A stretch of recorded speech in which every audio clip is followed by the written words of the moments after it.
আসসালামু আলাইকুম ভিউয়ার্স, বাংলাদেশের সর্বশেষ আপডেট সংবাদে আপনাদের স্বাগত। জানিয়ে দিব হাতে থাকা সর্বশেষ আপডেট বাংলা সংবাদ। প্রথমেই সংবাদ শিরোনাম। নির্বাচনের পর নিজের কাজে ফিরে যাব বলেছেন প্রধান উপদেষ্টা।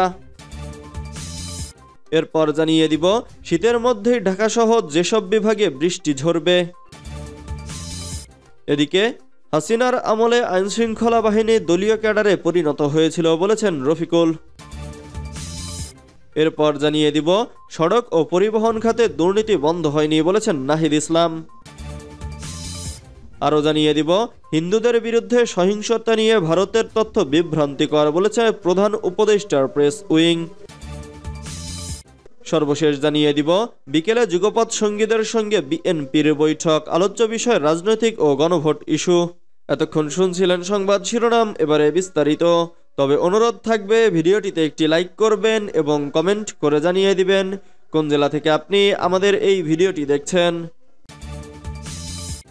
নির্বাচনের পর নিজের কাজে ফিরে যাব বলেছেন প্রধান উপদেষ্টা।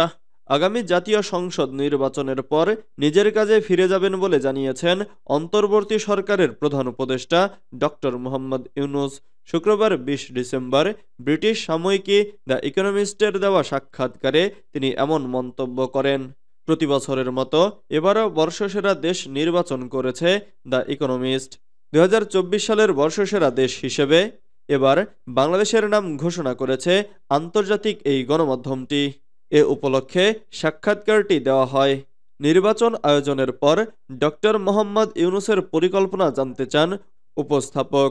জবাবে প্রধান উপদেষ্টা বলেন, আসলে আমার চাকরি কেটে নেওয়া হয়েছে, আমাকে জোর করে এ কাজে আনা হয়েছে। আমি আমার কাজ উপভোগ করছিলাম, এজন্য প্যারিসে ছিলাম। সেখান থেকে কিছু করার জন্য আমাকে টেনে আনা হয়েছে। তিনি আরও বলেন, আমি আমার নিয়মিত কাজে ফিরে যেতে পারলে খুশি হব, যা আমি সারা জীবন ধরে করেছি এবং তরুণরাও এটিকে ভালোবাসে। সুতরাং আমি আমার সেই দলে বা কার্যক্রমে ফিরে যাব যেটা আমি সারা বিশ্বে তৈরি করেছি। শীতের মধ্যে ঢাকাসহ যেসব বিভাগে বৃষ্টি ঝরবে। তীব্র শীতে কাঁপছে দেশের মানুষ। এমন পরিস্থিতির মধ্যেই ঢাকাসহ দেশের ৩ বিভাগে বৃষ্টি হতে পারে বলে জানিয়েছে আবহাওয়া অধিদপ্তর। এতে সারা দেশের রাত ও দিনের তাপমাত্রা কমবে বলে জানানো হয়েছে। শনিবার ২১ ডিসেম্বর আবহাওয়া অধিদপ্তর এক প্রতিবেদনে এ তথ্য জানিয়েছে। আবহাওয়াবিদ বলেছেন, আজকে ঢাকাসহ দেশের দক্ষিণের বিভাগগুলোতে বৃষ্টি হবে। ঢাকা, খুলনা ও বরিশাল বিভাগে বৃষ্টি হবে। বৃষ্টিপাতের ফলে সারা দেশে রাতের তাপমাত্রা কমবে এবং দিনের তাপমাত্রা অপরিবর্তিত থাকবে। এছাড়া সমুদ্র বন্দরও সতর্ক সংকেত দেখাতে বলা হয়েছে। আরও বলা হয়েছে, চট্টগ্রাম, কক্সবাজার, মোংলা ও পায়রা সমুদ্র বন্দরকে ১ নম্বর দূরবর্তী সতর্ক সংকেত দেখাতে বলা হয়েছে। এছাড়া উত্তর বঙ্গোপসাগর ও গভীর সাগরে অবস্থানরত সব মাছ ধরার নৌকা ও ট্রলারকে পরবর্তী নির্দেশ না দেওয়া পর্যন্ত উপকূলের কাছাকাছি এসে সাবধানে চলাচল করতে বলা হয়েছে। হাসিনার আমলে আইনশৃঙ্খলা বাহিনী দলীয় ক্যাডারে পরিণত হয়েছিল বলেছেন রফিকুল। ক্ষমতাচ্যুত প্রধানমন্ত্রী শেখ হাসিনার আমলে আইনশৃঙ্খলা বাহিনী দলীয় ক্যাডারে পরিণত হয়েছিল বলে মন্তব্য করেছেন বাংলাদেশ জামাতে ইসলামীর সহকারী সেক্রেটারি জেনারেল মাওলানা রকিবুল ইসলাম খান। শুক্রবার ২০ ডিসেম্বর সকালে কাকরাইলে ইনস্টিটিউশন অব ডিপ্লোমা ইঞ্জিনিয়ার্সে পেশাজীবী বিভাগের উদ্যোগে সদস্য সম্মেলনে একথা বলেন তিনি।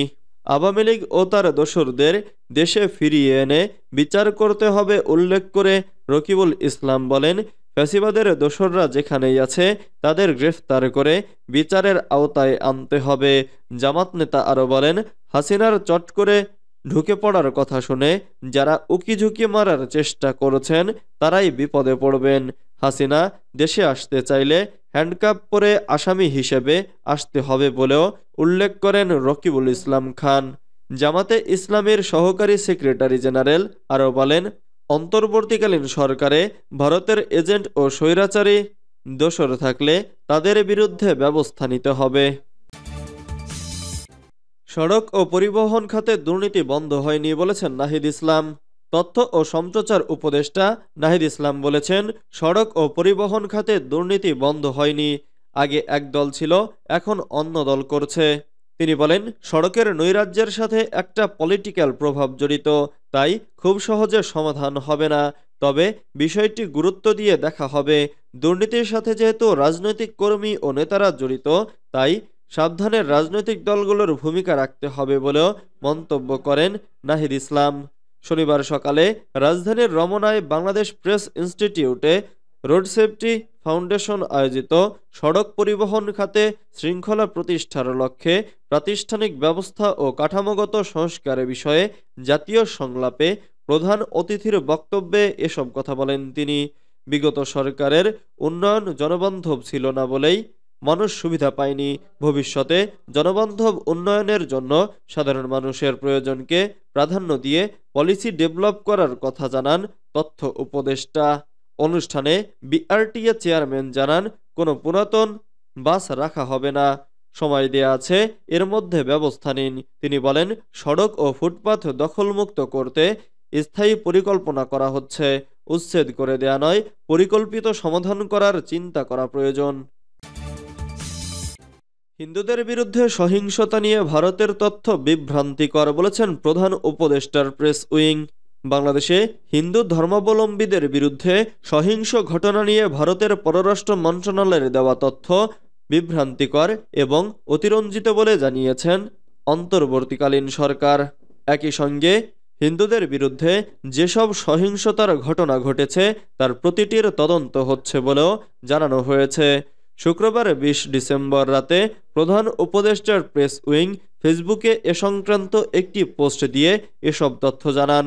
সিএ প্রেস উইং ফ্যাক্টস পেজের ওই পোস্টে বলা হয়, ভারতের পররাষ্ট্র মন্ত্রণালয়ের বরাত দিয়ে ইন্ডিয়া টুডে, আনন্দবাজার সহ একাধিক ভারতীয় গণমাধ্যম আজ জানিয়েছে, হিন্দু ধর্মাবলম্বীদের বিরুদ্ধে বাংলাদেশে ২০২২ সালে ৪৭টি, ২০২৩ সালে ৩০২টি এবং ২০২৪ সালে ২২০০টি সহিংসতার ঘটনা ঘটেছে। তথ্যটি বিভ্রান্তিকর এবং অতিরঞ্জিত। পোস্টে জানানো হয়েছে, স্বাধীন মানবাধিকার সংস্থা আইন ও সালিশ কেন্দ্রের মতে ২০২৪ সালের জানুয়ারি থেকে নভেম্বর পর্যন্ত বাংলাদেশের ধর্মীয় সংখ্যালঘুদের বিরুদ্ধে সহিংস ঘটনার সংখ্যা ১৩৮টি, যাতে ৩৬৮টি বাড়িঘরে হামলা হয়েছে এবং ৮২ জন আহত হয়েছেন। বিকেলে যুগপৎ সঙ্গীদের সঙ্গে বিএনপির বৈঠক, আলোচ্য বিষয় রাজনৈতিক ও গণভোট ইস্যু। আবারও যুগপৎ আন্দোলনের সঙ্গীদের রাজনৈতিক দল ও জোটের সঙ্গে বৈঠক করতে যাচ্ছে বিএনপি। শনিবার ২১ ডিসেম্বর রাজধানীর গুলশানের চেয়ারপারসনের রাজনৈতিক কার্যালয়ে বিকেল থেকে এই বৈঠক করবে বিএনপির লিয়াজো কমিটি। বৈঠকে বিএনপির মহাসচিব মির্জা ফখরুল ইসলাম আলমগীর অংশ নেবেন। বিএনপির মিডিয়া সেলের সদস্য সাইরুল কবির খান জানান, বিকেল ৪টা থেকে গুলশানে বৈঠক শুরু হবে। প্রথমে ১২ দলীয় জোট, এরপর জাতীয়তাবাদী সমমনা জোট এলডিপি লেবার পার্টির সঙ্গে বৈঠক করবে বিএনপির লিয়াজো কমিটি। এতে লিয়াজো কমিটি প্রধান স্থায়ী কমিটির সদস্য নজরুল ইসলাম খান নেতৃত্ব দেবেন। বিএনপির সূত্র বলেছে, বর্তমান রাজনৈতিক পরিস্থিতি সহ কয়েকটি বিষয়কে সামনে রেখে বৈঠক ডেকেছে বিএনপি। এর মধ্যে রয়েছে অন্তর্বর্তীকালীন সরকারের প্রধান ডক্টর মোহাম্মদ ইউনূসের নির্বাচন ইস্যুতে দেওয়া বক্তব্যকে গুরুত্ব সহকারে বিবেচনা, নিজেদের করণীয় ঠিক করা।